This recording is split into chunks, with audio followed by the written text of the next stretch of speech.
So what is a stale listing? Basically, a stale listing is something that's sitting on the market that's just not moving, and the seller is not willing to cut the price. And a lot of agents are desperate for business, so they'll just take the listing and say, hey, I'll list that. But they're going to hope Bob or Mary or Jane or whoever the seller is, they're eventually going to crack and say, I'll get them to drop the price, or I'll bring them an offer they'll accept. And guess what? A lot of sellers aren't accepting. And you want to know why? Because most of those sellers might have a free and clear home, or they might have a really, really low rate, which means a really, really low payment. And there's really a lack of motivation for them to sell. And the reason why they want to get that price is probably because the next house they're going to buy, or if they're using money for something else, they need to make that price. And if they don't sell for that, it's just not worth it. Then why do they keep it on the market? Because they're hoping that you, a buyer, is going to come along and say, well, okay, I like this property so much, I'm going to overpay for it and I'm going to buy it. Which, guess what, folks?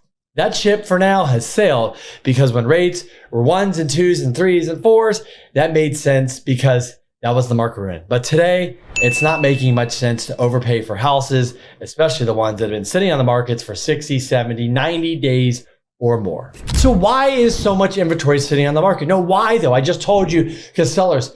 But reality is because affordability is crazy. Let me give you a couple crazy stats to think about. Number one, when interest rates are in the 7s, it's not helping people buy, because think about it. If your interest rate's a 7 and the one you have locked in now is a 2.5 or 3, that's double your payment. It's not really making much sense. But here's the thing is, really, if you sit down with your financial advisor or planner, they want you to be like 30%. So 30% of your income that you make, they want you to spend on housing. So, right? But guess what? The national average in 2024 was almost 42% of your take-home pay is being spent on mortgages. But here's the crazy thing. In a place like San Diego, where I live, you might want to sit down for this number, because it's a little bit crazy. People are spending about up to 77%, some people, of their income. It's crazy. That's why here in San Diego, we have a thing called house hacking. If you don't know what that is, that either means you buy units and rent other units out, or you get roommates, because 77% does not leave much money to do anything else for gas, food, anything else you need. So it kind of feels a little, right? So with all this inventory on the market, you go, oh my God, we have so much inventory, it's great. But if 54%, the number is 54%, has been stale sitting there because it's overpriced and people just don't want to buy it because of interest rates, affordability, that means they should just take it off the inventory. That means it just doesn't exist. That's why we're saying it's an illusion. It's like it's there, but it's really not there, because those people are not serious. But the people that are serious, what's happening to their inventory? If you're pricing your house and listening to your agent, pricing it right, and it looks good, it literally could go that fast. I know there's markets like Austin and Florida where it's crazy, but look, the agent's gonna look and go, hey, I know if you list it for $1 million, we're gonna sit there. But if you listed it for $925, it's gonna go off the shelves like that, or maybe bid up a little bit. So having a place that's done, ready, and a great price, that is gonna move it. But if you're a buyer and you're watching this video, right? How do you take advantage of these listings that are sitting there? Oh, by the way, I have a secret. Oh, let me share it with you. So here's the thing.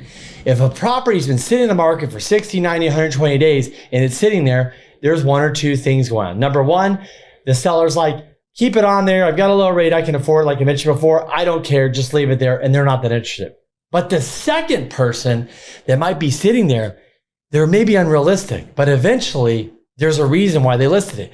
So the secret tip that you want to get is, why are you listing this property?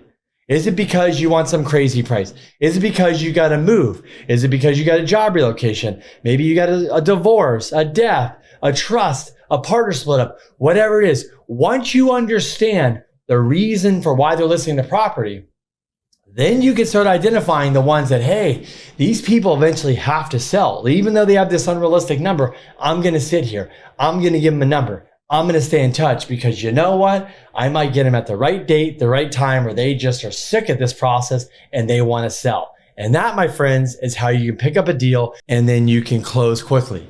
But remember, when you're asking for a deal and you're asking them to give a better price and you're saying I can close quick, you better make sure that you are ready. And what does ready mean? That means if you're paying cash, then you're good to go. You have the cash ready. But if you need a loan, that means you're pre-approved. That means you can close quickly. You got the funds. You got your insurance lined up. You got your lender lined up. You're ready to go. Because if you're going to submit a low offer and they're going to accept it, you know what they want usually? What? They want you to close quick. They want no BS. And they want you to do what you say. So if you say you're going to move contingencies in 5 or 10 days, you better do it. If you say you're going to close in 15 days, well, you better do it. And the only way you can do this stuff is by working with a lender and being pre-approved and making sure you're ready.